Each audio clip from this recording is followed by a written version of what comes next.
Good morning. I'm also going to read from a piece of paper. Otherwise, I don't know if I could get through this. 5 days is not long enough for me to synthesize my thoughts on how wonderful it feels to be in love with Liam and to be loved by Liam for the past 2 years. Last April, Liam needed to write a term paper for a class at Georgia Tech. He began his writing process by building a table out of wood and nails. Then he sat down and wrote.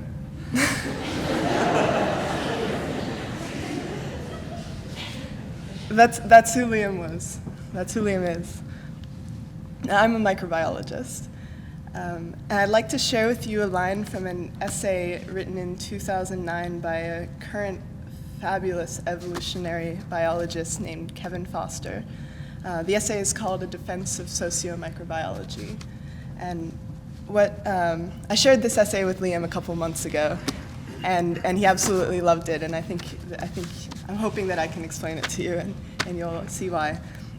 What Dr. Foster wrote was, alleles that promote the energetically costly act of helping others can spread if they can both identify themselves in other individuals and direct help to those individuals. So think of an allele. An allele is a gene, but don't write that on your biology test because it's not quite right. But it's a gene, okay? And so let me just say that one more time. Alleles that promote the energetically costly act of helping others can spread if they can both identify themselves in other individuals and preferentially direct help to those individuals. So what Dr. Foster is describing here, for example, is imagine a single cell that displays some rare, helpful, cooperative, or altruistic behavior. For example, it might produce a protein that all the other cells in the environment need, or else they need to eat this protein or else they're not going to be able to reproduce, they're going to die. And however, this behavior, by this producing the protein, this behavior is exhausting to the cell, but it helps the other cells in the environment survive. Without it, they can't survive, this community would die. So sometimes this rare, helpful behavior takes so much energy from the cell that the cell is unable to reproduce.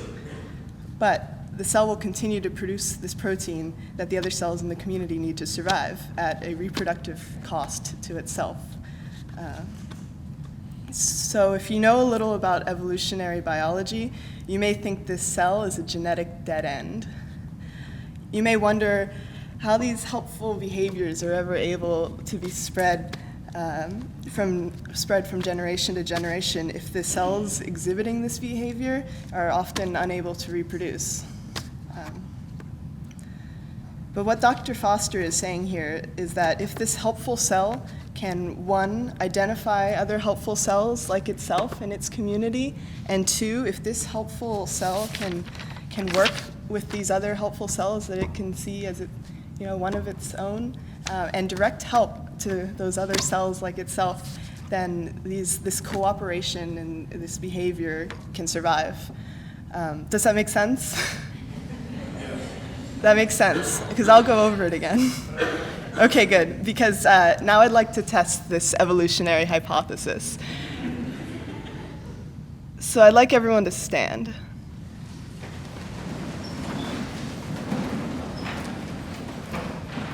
And I'd like you to take the next few minutes, and I want you to, now listen carefully, I want you to hug the person standing in front of you, behind you, and to your left, and to your right.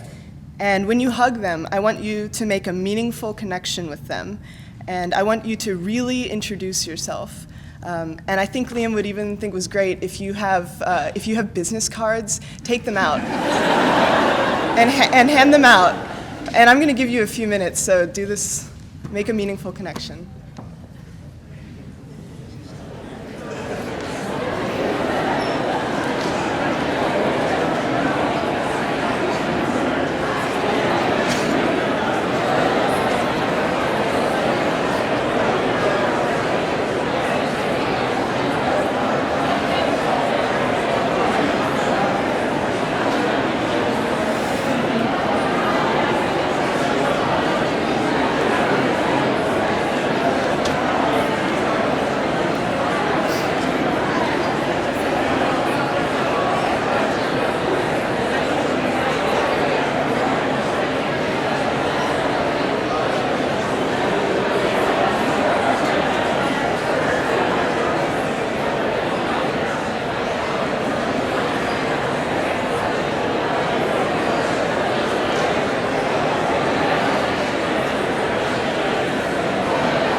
Excuse me.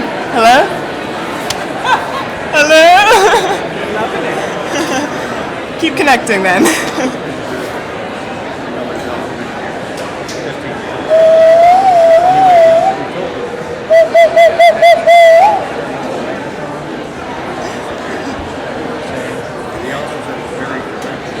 Does this actually work? I don't know if it does.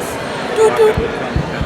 It does. Bend it towards you a little bit more. Okay. We can't hear, and it's very difficult to hear. Okay. I know I'm partly deaf, but Okay. let's bend it as far forward as you Okay. can. You don't Hello? need to crouch to it, let it come to you. Okay.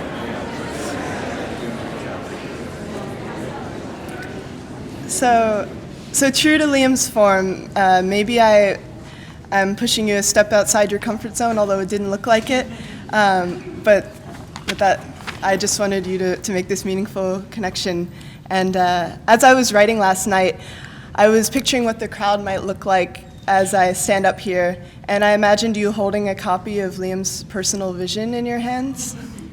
And it occurred to me that yes, we have big shoes to fill. We have enormous hiking boots to fill. But we have a lot of feet, and we have a lot of hands and heads and hearts. And a big part of Liam's strength came from what he described as his meaningful, resilient community of friends. And as we honor Liam today, I hope that we can keep making these meaningful connections and keep his resilient community of friends together. So thank you so much for being here and for loving Liam. And next person, thank you.